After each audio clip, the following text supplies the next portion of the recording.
Assalamualaikum warahmatullahi wabarakatuh. Berjumpa lagi dengan Yantos RW Backpacker Channel, media informasi, edukasi, dan hiburan. Jadi dapatkan informasi yang baik, edukasi yang bermanfaat, dan hiburan yang membahagiakan hanya di Yantos RW Backpacker Channel. Kali ini kita masuk kepada media edukasi, yaitu pembelajaran Pancasila praktis dan mudah. Dan pembelajaran ini, Pancasila ini ada serinya ya, seri 1 sampai dengan 10 atau lebih. Bisa nanti kalau seandainya tidak tuntas. Jadi ikuti terus pembelajaran Pancasila di channel ini, karena pembelajarannya secara praktis dan mudah. Dan ikuti terus mulai dari seri pertama sampai terakhir, hanya di Yantos RW Backpacker Channel. Lebih dahulu jangan lupa untuk memberikan supportnya dengan menekan tombol subscribe, like, and comment di channel Yantos RW Backpacker Channel, YouTuber milenial. Baik, pembelajaran Pancasila di channel ini ingin kita jadikan sebagai edukasi yang bermanfaat. Oleh karena itu, saya berharap semua yang menyaksikan video ini, yang mengikuti pembelajaran Pancasila ini, karena ini pembelajarannya adalah praktis dan mudah, saya berharap untuk aktif, ya, di samping memberikan subscribe-nya, juga memberikan komen-komennya. Nah, komen di sini kita gunakan sebagai ajang diskusi aktif ya. Jadi semua yang menonton ini, baik mahasiswa, pelajar, atau murid sekalian ya, bisa memberikan komen-komennya di channel ini, ya, memberikan pertanyaan-pertanyaan, menjawab juga pertanyaan kalau ada nanti yang komen bertanya, dan itu akan menjadi input yang baik untuk bisa saya lihat, saya nilai ya, komen-komen mana, pertanyaan-pertanyaan mana yang bagus, sehingga bisa kita diskusikan, sehingga channel dan komen yang ada di channel ini tidak pasif ya, harus menjadi channel yang aktif berdiskusi mengenai pembelajaran Pancasila secara praktis dan mudah. Oke, selamat mengikuti, mudah-mudahan bermanfaat bagi kita semua. Ikuti terus serinya, ikuti sampai habis, karena di tengah penyampaian materi ini ada nanti ya berapa hal yang mungkin bisa kita lakukan secara lebih interaktif agar Anda lebih memahami materi-materi ini. Ikuti terus pembelajaran Pancasila praktis dan mudah. Ikuti seri-serinya, jangan ketinggalan. Sekali lagi jangan lupa beri supportnya yang banyak, subscribe-nya. Jadikan Yantos RW Backpacker Channel sebagai media informasi yang baik, edukasi bermanfaat, dan hiburan yang menyenangkan. Selamat mengikuti, semoga bermanfaat bagi kita semua.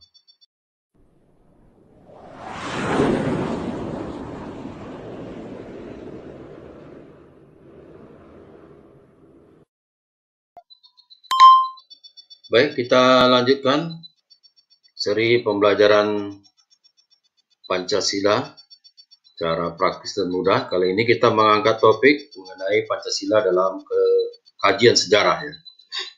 Jadi ada sejak Kerajaan Nusantara, di mana nilai-nilai Pancasila, nilai-nilai luhur Pancasila sudah ada sejak zaman Kerajaan Nusantara ada di negara kita. Kemudian era prakemerdekaan, bagaimana lahirnya Pancasila.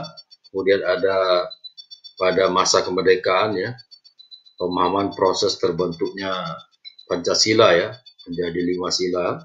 Kemudian era Orde Lama, bagaimana dinamika aplikasi Pancasila pada masa Orde Lama, juga pada masa Orde Baru, pada masa reformasi ya.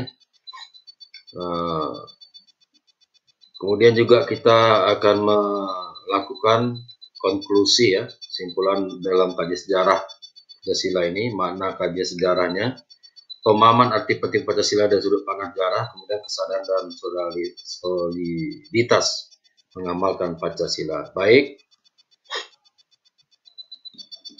Nah, pada masa-masa kerajaan ini ya, sebenarnya nama Pancasila ini sudah muncul ya, yaitu Pancasila Karma ya, Pancasila Karma ya, disebutkan Pancasila Karma sudah ada dalam pada masa-masa kerajaan nilai-nilai Pancasila itu, di mana itu adalah pelajaran tentang perintah tentang memperhatikan kesusilaan yang 5. Nah, itu bisa kita artikan setelah adanya muncul nilai-nilai Pancasila dan munculnya nama Pancasila. Selain itu, dalam kitab-kitab yang ada dalam kitab Sutasoma sudah ada juga semboyan Bhinneka Tunggal Ikatan atau Hana Dharma Mangguat. Ya, artinya bahwa kita melihat di sini cikal bakal Bhinneka Tunggal Ika yang menjadi semboyan negara kita itu, yang isinya juga mengandung nilai Pancasila itu sudah ada. Nah, lebih detail lagi kita lihat pada masa-masa kerajaan Nusantara itu, nilai-nilai luhur Pancasila itu sudah ada. Kita bisa melihat ya, pada masa kerajaan Nusantara itu sudah ada nilai-nilai persatuan, di mana adanya persatuan antara umat beragama yang berbeda, hidupnya dua agama besar ya pada masa kerajaan secara damai dan baik. Kemudian ada juga nilai sosial politik ya, misalnya pada masa kerajaan Kutai. Kemudian ada lagi nilai persatuan pada kerajaan Sriwijaya, keadilan sosial pada kerajaan Kutai, sistem pemerintahan yang sesuai dengan Pancasila. Nah, pada masa kerajaan nilai-nilai Pancasila sudah ada dan terbukti juga bahwa nilai ketuhanan itu dengan adanya berapa kerajaan yang menjadi pusat agama, ya, pusat pelajaran agama, institut agama ya. Nah, kemudian nilai kemanusiaan dengan sikap masyarakat yang bisa menerima budaya asing. Jadi artinya sudah sejak zaman kerajaan kita sudah bersahabat, ramah ya, menerima bangsa atau orang-orang asing untuk bersama-sama berdagang dan sebagainya. Nah, nilai persatuan juga dengan tersebarnya wilayah kerajaan, nilai kerakyatan dengan kehidupan masyarakat yang makmur, ya, itu membuktikan bahwa nilai-nilai Pancasila sudah ada sejak zaman kerajaan. Nah, Pancasila dari bahasa Sanskerta diambil dari Kitab Negara Kertagama yaitu Pancasila. Nah, sudah ada 5 sendi atau dasar yang dalam kitab itu sudah ada. Jadi cikal bakal kata Pancasila dan Pancasila sudah ada di dalam kitab-kitab yang dibuat oleh Empu pada zaman dulu ya, termasuk dalam buku Sutasoma ya pada masa Majapahit adanya Pancasila Krama ya, kemudian pada kerajaan Sriwijaya ada istilah yang disebut marfuat Sriwijaya Siddayata Subiksa ya, itu negara yang adil dan makmur. Nah, pada masa kerajaan Kutai, Sriwijaya, Majapahit ya, walaupun nama Pancasila itu secara lahir belum ada, namun amalan yang sesuai dengan Pancasila itu telah ada di masa kerajaan-kerajaan tersebut ya. Nah,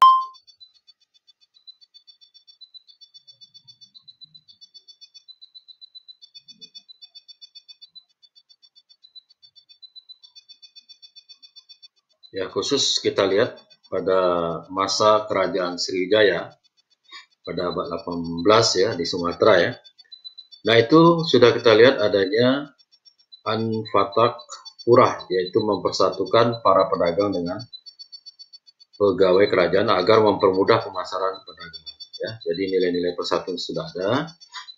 Kemudian juga nilai-nilai ketuhanan kita bisa melihat pada masa kerajaan Sriwijaya banyak bangunan dan patung-patung suci ya sudah ada ya, yang menjalankan nilai-nilai agama. Kemudian persatuan nilai kemanusiaan, di mana pemerintah atas dasar musyawarah dan keadilan sosial sebagai azas yang menjiwai bangsa Indonesia. Jadi pada masa kerajaan Sriwijaya ini sudah kita lihat nilai-nilai Pancasila itu dijalankan. Kemudian adanya umat agama Buddha dan Hindu yang berdampingan, ya, telah terjadi toleransi, ya. Kemudian terjalinnya hubungan Sriwijaya dan India, ya. Kemudian adanya pengiriman, ya, pertukaran pemuda, ya. Nah, di sini dilihat bahwa nilai-nilai Pancasila ini sudah dijalankan pada masa pemerintahan Sriwijaya, baik itu nilai ketuhanan, ya, nilai-nilai kemanusiaan, persatuan, keadilan, ya. Nah, begitu juga pada masa kerajaan Majapahit, ya, di mana ada hubungan yang baik antara Raja Hayam Wuruk dengan kerajaan di Tiongkok, ya. Kemudian ada lagi konsep negara kepulauan yang mempersatukan, ya, ini juga mengandung nilai-nilai Pancasila.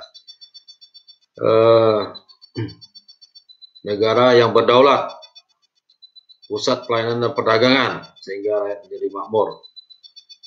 Nah, apa yang dijalankan di masa kerajaan ini ternyata sudah mencerminkan nilai-nilai luhur dari Pancasila. Nah, selanjutnya khusus pada masa kerajaan Majapahit, ya, telah kita sampai juga tadi, adanya buku, ya, atau kitab Negara Kertagama, di dalamnya ada istilah Pancasila. Putan Tular juga pernah menulis Sutasoma, ya, sebagai nilai-nilai persatuan Bhinneka Tunggal Ika. Pada kerajaan Majapahit juga adanya dua agama besar yang hidup berdampingan, ya. Artinya toleransi itu sudah ada dan nilai-nilai religius ketuhanan itu sudah ada. Kemudian Bhinneka Tunggal Ika, ya, sebagai semboyan bangsa kita, persatuan, ya. Nah, kemudian pada masa kerajaan lain juga, ya, nilai-nilai ketuhanan, nilai kemanusiaan pada masa kerajaan Airlangga itu juga sudah ada, ya. Artinya sudah berjalan dengan sesuai mengandung unsur-unsur daripada nilai-nilai Pancasila. Nah, pada kerajaan Kutai juga kita lihat nilai persatuan dan kesatuan antar umat beragama itu sudah ada. Nilai sosial, nilai politik, nilai ketuhanan, nilai kemanusiaan, ya. Adanya Bhinneka Tunggal Ika, persatukan wilayah Nusantara,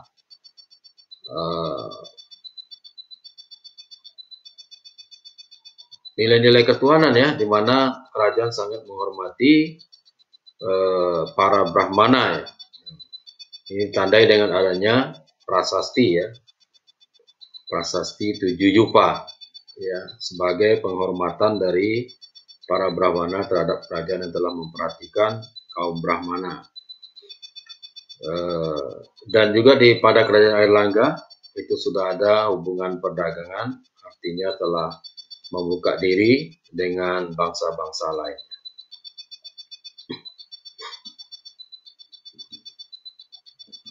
Nah, jadi berdirinya negara kebangsaan Indonesia ini tidak dapat dipisahkan dari kerajaan-kerajaan, ya.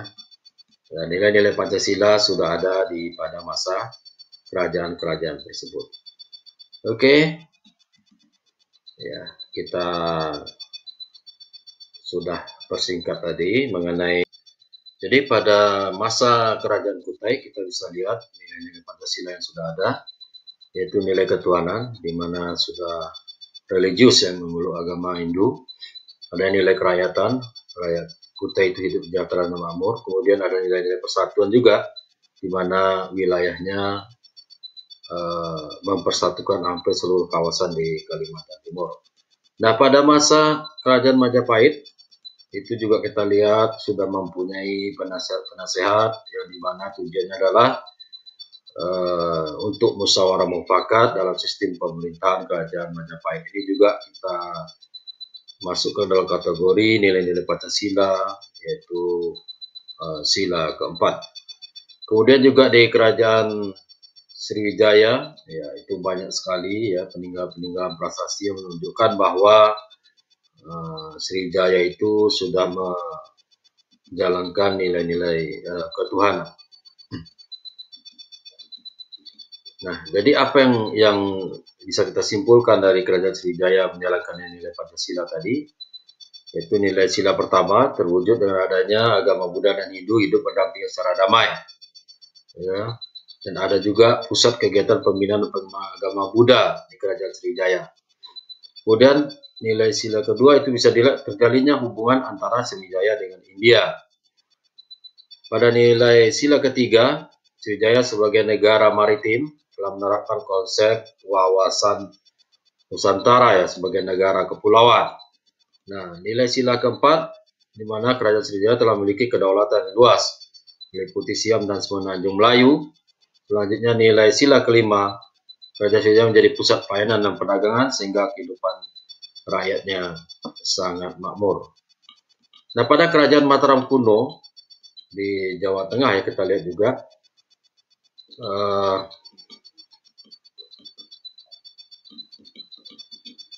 kita lihat pada masa Mataram kuno ini memiliki raja yang arif dan bijaksana, adanya ikatan baik antara raja dengan para Brahmana ya. Wilayahnya sangat subur, toleransi antara pemeluk agama Hindu dan Buddha, menjalin hubungan baik dengan kerajaan sekitar. Nah, nilai-nilai Pancasila juga kita simpulkan yaitu adanya toleransi, hidup berdampingan, agama Hindu Buddha, kemudian nilai kemanusiaan menghargai orang lain atau agama lain, ingin mempersatukan Mataram dan sekitarnya untuk nilai persatuan dan nilai kerakyatan, kehidupan rakyat yang sejahtera.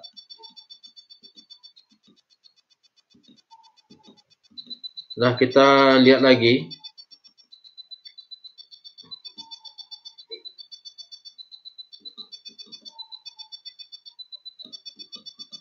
nilai Pancasila ya juga terdapat pada kerajaan Singasari ya, yaitu nilai ketuhanan, adanya agama yang dianut ya, kemudian nilai kemanusiaan terbuka dengan kebudayaan asing yang masuk atau negara lain, kemudian ingin mempersatukan Nusantara sebagai nilai persatuan, rakyat hidup makmur, tidak membeda-bedakan kedudukan sebagai nilai keadilan. Nah, kita simpulkan tadi ya untuk kerajaan Majapahit berdampingannya agama Hindu dan Buddha, kemudian terwujud hubungan baik dengan kerajaan-kerajaan lain termasuk kerajaan luar negeri ya, kemudian adanya keinginan untuk mempersatukan Nusantara, adanya penasihat kerajaan untuk musyawarah mufakat, kemudian adanya kesejahteraan dan kemakmuran rakyat. Nah, pada masa prakemerdekaan kita lihat adanya proses perumusan ya, Pancasila sebagai penyelesaian konflik sosial, kompromi politik, dan filsafat sosial. Sidang BPUPKI 29 Mei sampai 1 Juni dan BPUPKI 2 ya, tanggal 10-17 Juli menghasilkan rumusan Pancasila. Ya dikemukakan oleh Muhammad Yamin, yaitu pri kebangsaan, pri kemanusiaan, pri ketuhanan, pri kerakyatan, dan kesejahteraan rakyat.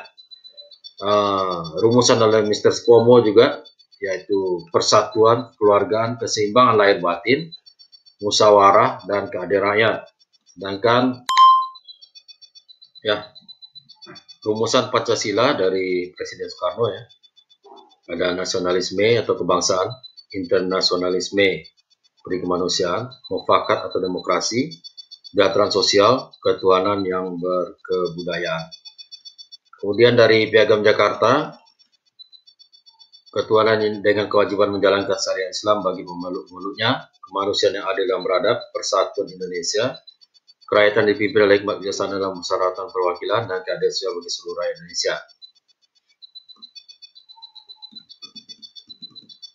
Nah, jadi Pancasila pada masa prakemerdekaan, ya, sebelumnya yang rumusan Pancasila ini sangat amat menarik ya, muncul satu pertanyaan. Kenapa terjadi penempatan yang berbeda-beda ya, usulan-usulan dari Mr. Muhammad Yamin, Mr. Supomo, dari Presiden Soekarno ya. Kita lihat ada yang menempatkan persatuan di nomor 1 ya, ada yang ketuhanan di nomor 3. Nah, ini menarik ya untuk kita diskusikan ya, kenapa terjadi perbedaan-perbedaan usulan-usulan ini. Ini perlu dianalisis ya bersama.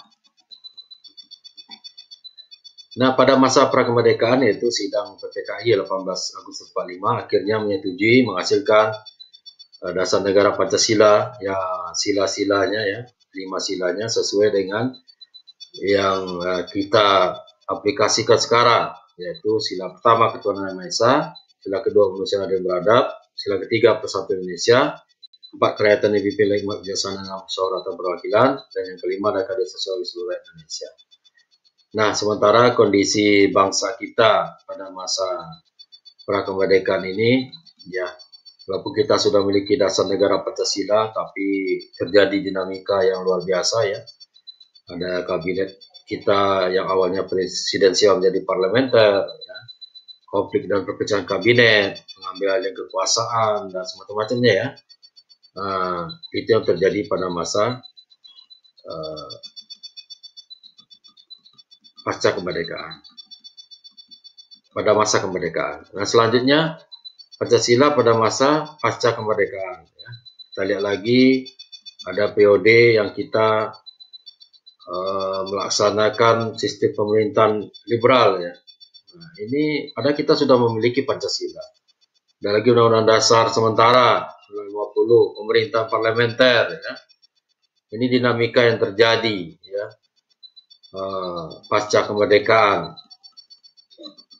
Ya, kita lihat periodenya macam-macam terjadi pada bangsa kita. Ada yang ingin membentuk negara federasi dan sebagainya. Ini cobaan bagi Pancasila di masa pasca kemerdekaan. Ada lagi kita melaksanakan demokrasi terpimpin ya.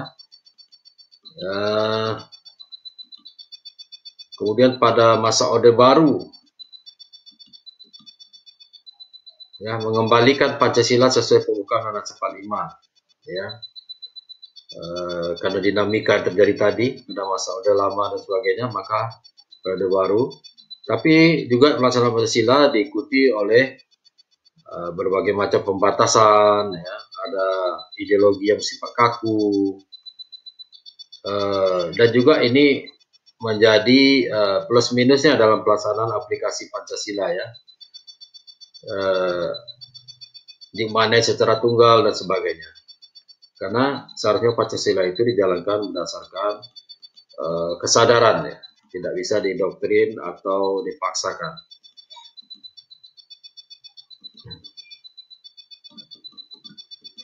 Nah, pada masa reformasi ya, kita lihat ada terjadi beberapa dinamika ya untuk pesanan Pancasila ya. Pancasila sebagai konsepsi politik ideologi negara yang berlaku di ruang publik, domain publik. Jadi Pancasila ingin diaplikasikan di dalam kehidupan bermasyarakat, berbangsa, dan bernegara. Jadi kesepakatan yang ada pada masa reformasi tetap menjadikan Pancasila sebagai dasar kehidupan kebangsaan dan kenegaraan, tidak menjadikan Pancasila sebagai doktrin yang menolak ideologi lain ya. Kemudian Anda telah mengikuti pembelajaran Pancasila praktis dan mudah di Yantos RW Backpacker Channel, media edukasi yang bermanfaat. Ya, walaupun belum tuntas ya, karena saya membatasi durasi untuk pertemuan ini untuk mempermudah juga bagi yang menonton channel ini supaya durasi tidak terlalu panjang. Tapi kita lanjutkan ke seri yang berikutnya. Ya, bagi yang tidak tuntas menyimak tadi ya, silakan disimak lagi. Silakan Anda aktif di komennya, berdiskusi ya, boleh menanyakan tentang materi tadi. Ya tidak hanya kepada saya dimaksudkan pertanyaan itu ya, boleh kepada teman-temannya. Dan silakan bagi yang ingin menjawab, dan ini adalah menjadi ajang diskusi dan ajang penilaian bagi saya mengikuti pembelajaran ini. Jadi semoga pertemuan ini bermanfaat. Silakan mengikuti seri berikutnya. Ya, sekali lagi mohon maaf karena durasi memang saya batasi demi efisiensi juga untuk bagi semua yang mengikuti pembelajaran ini. Sekali lagi jangan lupa tetap kunjungi yang Tos RW Backpacker Channel, YouTuber milenial, sebagai media informasi yang benar, edukasi yang bermanfaat, dan hiburan yang menyenangkan. Sekali lagi silakan di subscribe, like and comment, dan jangan lupa di share. Apabila Anda men-share ilmu ini, selain Anda mendapatkan ilmu, Anda juga mendapatkan amal. Silakan di share, diperbanyak ya. Minta teman-temannya untuk subscribe channel ini. Sampai jumpa lagi di seri berikutnya. Semoga ilmu yang saya sampaikan tadi bermanfaat dan bisa ditambah di seri berikutnya. Sampai jumpa lagi. Tetap semangat belajar Pancasila dengan saya, karena belajarnya praktis dan mudah, berbeda dengan yang lain. Terima kasih. Assalamualaikum warahmatullahi wabarakatuh. Sampai jumpa.